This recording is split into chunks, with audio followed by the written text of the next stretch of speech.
toxic masculinity. I love that. I love that intro. Oh, I have it on loop. I need to take that off. But anyway, do we have any personal news? Anything going on with us in the world? No. Oh, I had a massive realization today, which is that anytime I pet the cat, Valeria gets jealous. I didn't realize that before. She's kind of a little possessive over the cat. And I went to go get my socks today, and the cat was like on top of the area where I get my socks. And I was like, "Hey, little buddy," and I gave him a pet. And Valeria is looking over at me like, "What is this? What is this? You're hanging out with my cat? That's totally inappropriate." So yeah, so I guess I got to leave the cat to Valeria. He loves her way more anyway. I'm just kind of renting a space in the house. He likes you too. No, I mean, it's like your guys' house, and I'm just like here, hanging out with you guys. Anyway, so with all that important news out of the way, should we get to it? Shall we get to the news of the day? Of course. Hiking has a diversity problem.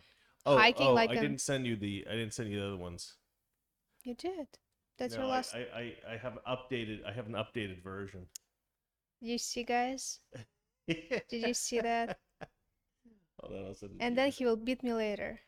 Oh. Because that's not his mistake, that's my mistake. That he It's didn't ask. the other way around. It's the other way around. Okay, let's see here. All right, so I sent you the other one. So I'm calling this story now. I'm calling the story. Apparently, now hiking is racist. So that's how I'm calling it. But it's essentially the same thing. Hiking has a diversity problem. Now apparently. hiking is racist too. Okay. Yeah, now race. Yeah, there's also What do you racist. want? Everything's racist, guys. Everything's racist. So let's go ahead and switch the camera so you guys can see the story we're talking about here. All right, hiking has a diversity problem. So the LA Times has published this article, and this is actually something I noticed a while back. I tried to find articles on this, other articles, other things, but I noticed this a while back that PBS was actually posting ads about black people hiking in the woods and about how they needed to fill up spaces that were too white with people of color because because it was somehow bad that there were places in America that were too white, that had a majority white people and didn't really have any representation of people of color, and therefore people of color needed to make their hey buddy. All right, we get a little bit of a guest star here. Needed to make their presence known in the woods. And so let's go ahead and read this. So they're still up to their old games, demanding that the woods be filled with people of color here in America. It's okay, let's see here. Longtime oppression. Aston, what are you doing, buddy? You're stealing the show. This is highly embarrassing, ladies and gentlemen. I do apologize. Oh, now he's showing you his bum. All right, Actually, that's the sign of the not the respect from the cat. Like I heard something like this. Yeah, that means he likes you. It's a sign of respect. That's the most vulnerable space. I've often said that about women.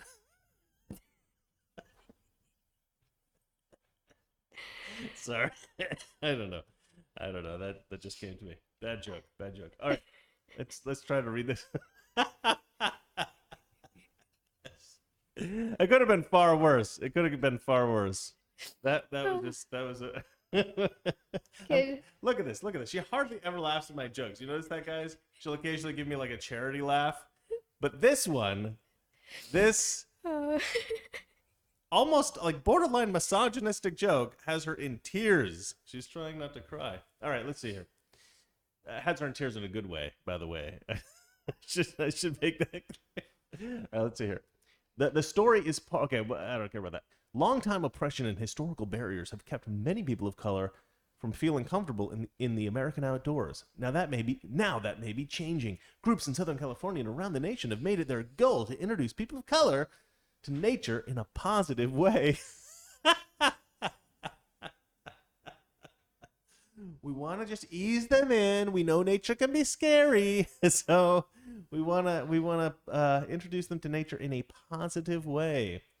Their mission is to remove barriers and to help people experience the connection whether they're seeking fitness, healing, personal accomplishment, or knowledge about the outdoors, about all the outdoors has to offer. For many, the first step is going on a hike. Here are the groups working toward a more diverse outdoors. Okay. And then they list these: Latino outdoors, hike club, black neighborhood, black girls trekking, outdoor Asian. Oh my God. Is it really called outdoor Asian? Outdoor Asian. I'm sure my buddy Kurt would have a good joke about that. He, after all, is Asian. Half Asian. Let's see here. Disabled hikers and American Hiking Society. Well, I imagine disabled hikers is probably a good one, but the rest of these are absurd. Okay, so here's the reason why I think this is so stupid. Like I said, I saw this PBS thing where they were posting these ads about how we needed to put people of color in spaces that are dominated by white bodies, or something like that. That's how they talk. The leftists are crazy. But so I started looking this stuff up, and you see this all over the place. This was July 2020. America's national parks face an existential crisis over a race. It's an existential crisis. Check this out, folks. All right. Now, keep in mind that I think white people make up something like 60% of the population. 58% now. We're reducing in our numbers. But apparently in the national parks, they did a 10-year survey that indicated that 77% of people that are visiting the national parks are white. And so this guy, David Vela, says, well, that tells me we've got a lot of work to do. No, it doesn't. Those numbers are fine. That's fine. If 77%, because here's the thing, guys, and this is why this all pisses me off so much. It may be, and hold your breath, this is going to sound very provocative and controversial. I don't know if you guys can take it. It might be want to sit down for this. It might just be that white people like to go out exploring in the woods more than other people. Well, if they will take swimming, that will be like 99% white and 1% black. Cause well, but then you got Hispanics and Arab people and all kinds of people. 95. 95. It is true. For some reason that white people like swimming more than other races, it seems. I don't know why, but black people are afraid of swimming. Yeah, I have a black friend, and we did a photo shoot once, and we went into a pool, this black girl that I know, and she freaked out. And she just kept yelling, black people don't swim, black people don't swim. So water is racist or what? Yeah, water is racist. Well, I don't know. It's a cultural thing, I guess. Black people don't learn to swim or something. I don't really know. But black people don't like it. They don't like swimming. I don't know. It's kind of a thing. But yeah, the national parks thing, it could just be a matter of taste. It could just be a matter of preference. I posted about this on Twitter, and somebody posted, what did they write exactly? They go, okay, they said something like, because all of us with black friends know how much black people have been desperate to get into the woods all these years. Like, they're always talking about going hiking and skiing and stuff. Like, there are certain cultural differences. I don't know if it's just purely cultural or there's some kind of genetic component that provides people a predisposition towards something. But see, like, this is sort of the difference between what we're talking about when we talk about equity versus equality, right? Literally, everyone has the opportunity to go skiing. If you have enough money to get a lift ticket and ski rentals. And that can be a little bit expensive. But poor white people are just as screwed as poor anybody else. Like, if you're poor and you're a black person or Hispanic, yeah, maybe it's more difficult for you to go skiing. But it's also more difficult for you to go skiing if you're white and you're poor. So it's an equal opportunity. Cost is an equal opportunity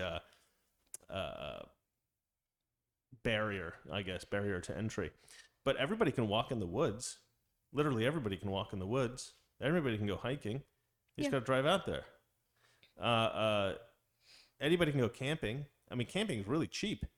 Camping is actually cheaper than normal living. It's rent-free. Unless you go to a campground, then you got to pay the campground fee, which are getting more expensive these days. But when I was growing up, anybody could go. I don't know. It just, it's kind of a funny thing. I have kind of read up a little bit on the history of camping. because it used to be something that we did regularly to survive, human beings camping.